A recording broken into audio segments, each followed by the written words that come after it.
Assalamualaikum warahmatullahi wabarakatuh. Berjumpa lagi dengan saya Abdul Mukmin dalam kajian pendidikan anak berbasis fitrah.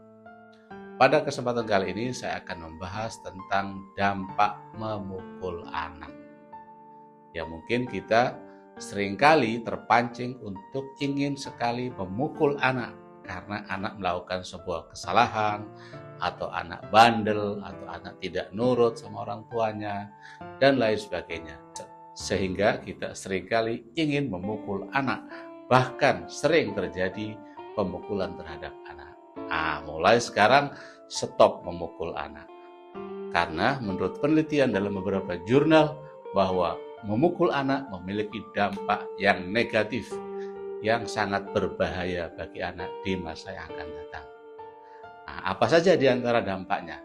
Yang pertama adalah secara fisik saja, dampak secara fisik. Dampak secara fisik yaitu anak mengalami luka fisik, memar, atau umpamanya merasa kesakitan, dan juga bisa juga mengalami cedera otak kalau itu pada otak anak. Karena itu secara fisik memiliki dampak yang negatif bagi anak. Yang kedua adalah dampak pada perkembangan otak, yang mana ketika kita memukul anak dapat mengurangi materi abu-abu di dalam otak, yang mana materi abu-abu ini sangat diperlukan dalam otak untuk berpikir, untuk belajar, untuk membaca, memahami sesuatu, dan lain sebagainya. Dan juga memukul anak dapat mengganggu koneksi-koneksi saraf dalam otak. Jadi dalam otak kita terdapat saraf-saraf yang saling terjalin, saling terkoneksi. Ketika kita mendapatkan sebuah ilmu pengetahuan, maka saraf itu terkoneksi satu dengan yang lainnya. Ketika anak sering dipukul, maka itu akan mengganggu koneksi saraf dalam otak, sehingga anak terkesan tidak bisa belajar, kurang dalam memahami sesuatu, karena koneksi otaknya, koneksi sarafnya di dalam otak itu terganggu karena sering dipukul. Berikutnya juga dampak secara psikologis, secara kejiwaan anak. Anak yang pernah dipukul oleh orang tuanya itu akan mengalami dampak psikologis yang luar biasa. Salah satunya adalah dampak trauma. Dia akan mengalami trauma, sampai dia besar akan mengalami traumatik. Dia ingat masa lalunya, ingat ketika dia dipukul, dan itu akan berdampak pada psikologinya, kejiwaannya, sehingga dia merasa cemas, merasa depresi, merasa kecewa, kecil hati, rendah diri, harga dirinya rendah, karena dia sering dipukul oleh orang tuanya. Dan lebih parah lagi, dia akan memiliki perilaku agresif. Dia akan sedikit-sedikit marah, sedikit-sedikit dia kepengen memukul orang, sedikit-sedikit dia pengen melakukan kekerasan. Kenapa? Karena dia pernah dipukul oleh orang tuanya, sehingga dia seringkali berperilaku agresif, melawan, menentang, membantah, bahkan berbuat kekerasan kepada yang lainnya, kepada teman-temannya, kepada gurunya, kepada orang tuanya, dan lain sebagainya. Ini dampak secara psikologis. Kemudian juga memiliki dampak terhadap perilaku anak. Anak yang pernah dipukul atau mengalami kekerasan pada dirinya, itu akan sulit untuk bergaul dengan orang lain. Dia akan merasa minder, dia akan merasa tidak percaya diri, dan juga dia tidak percaya kepada orang lain. Ini dampak perilaku hubungan sosial kepada orang lain. Juga secara perilaku dia akan memiliki resiko untuk berbuat terhadap perilaku-perilaku yang negatif. Dia bisa jadi akan terlibat dalam perilaku-perilaku seperti minuman keras, narkoba, kekerasan, karena dia ada pernah terjadi pemukulan dan kekerasan pada dirinya, sehingga bisa berdampak pada perilakunya untuk mengulangi, untuk melakukan perbuatan tersebut di masa yang akan datang. Dan dalam jangka panjang, anak yang pernah mengalami kekerasan secara fisik, maka dia akan mengalami masalah kesehatan mentalnya di masa yang akan datang. Itu tadi, seperti pokoknya dia merasa kecil hati, rendah diri, depresi, trauma, sulit bergaul, sulit belajar, dan lain sebagainya. Dan yang lebih parah lagi, dia akan mengalami siklus kekerasan di masa yang akan datang. Di masa yang akan datang, dia akan mengalami siklus kekerasan. Ketika dia menjadi sebagai orang tua, dia akan cenderung memukul anaknya. Ketika dia bergaul, ketika dia berteman, dia akan cenderung berbuat kasar kepada teman-temannya. Ketika dia sebagai suami, dia akan cenderung memukul istrinya.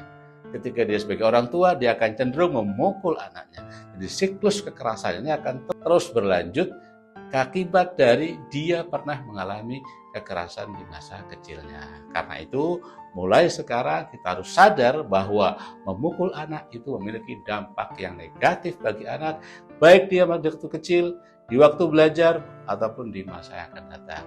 Untuk itu, stop memukul anak-anak kita. Kasihan, anak kita akan mengalami permasalahan yang sangat panjang.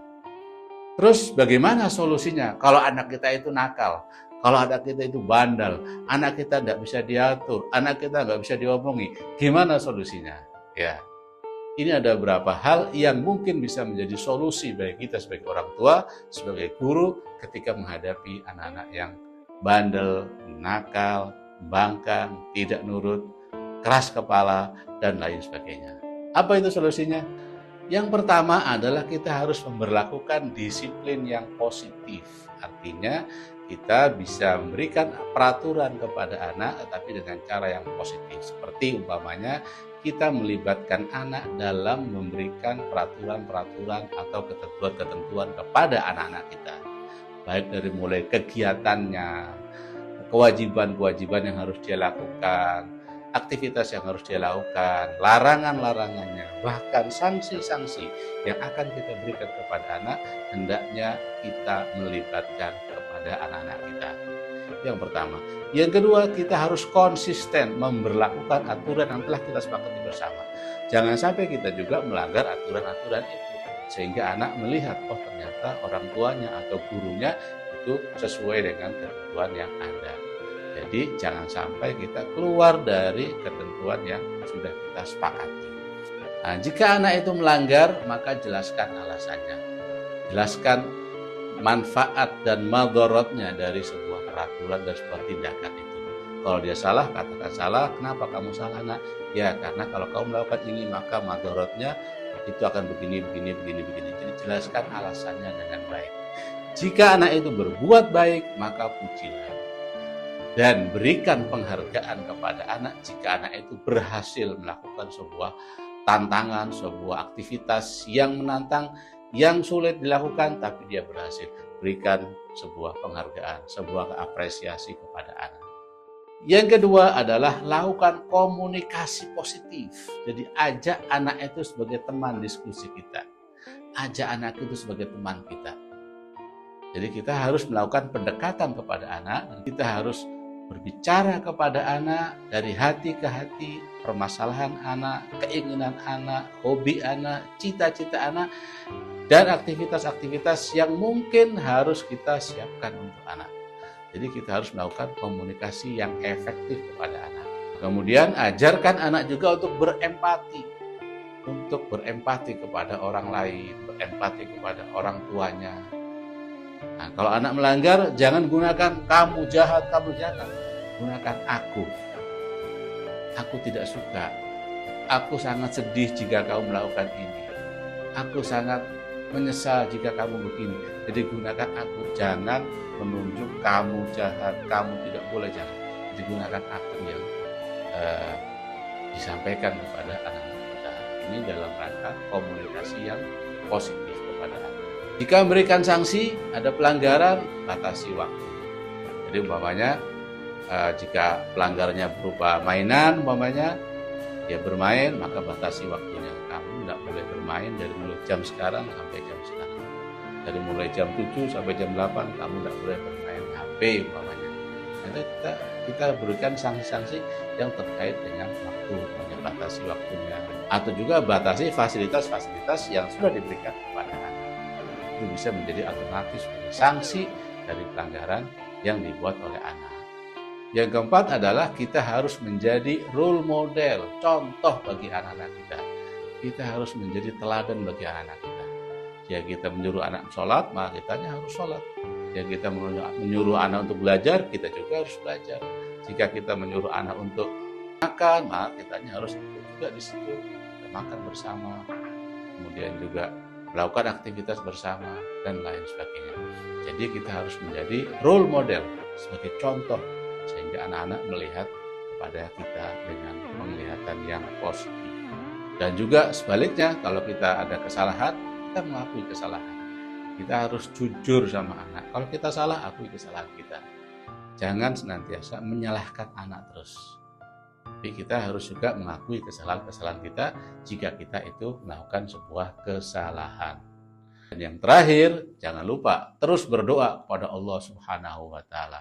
Setelah upaya tadi kita lakukan, kita berdoa kepada Allah Subhanahu wa Ta'ala, kita bacakan Fatihah untuk anak-anak kita. Semoga anak kita menjadi anak yang baik, anak yang saleh, penurut, dan tidak membantah kepada kedua orang tuanya, tidak durhaka kepada kedua orang tuanya. Setelah itu kita pasrah kepada Allah Subhanahu wa Ta'ala. Jadi yang penting adalah kita berusaha semaksimal mungkin untuk mendidik anak kita dengan cara yang positif, tidak memukul anak, tidak menyakiti anak, tidak berperilaku kasar kepada anak. Samping itu kita juga berdoa kepada Allah Subhanahu wa Ta'ala.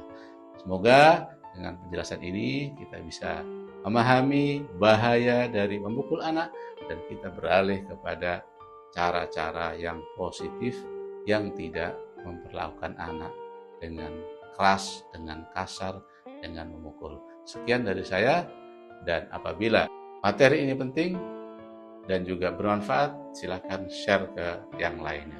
Sekian, walafubikum, assalamualaikum warahmatullahi wabarakatuh.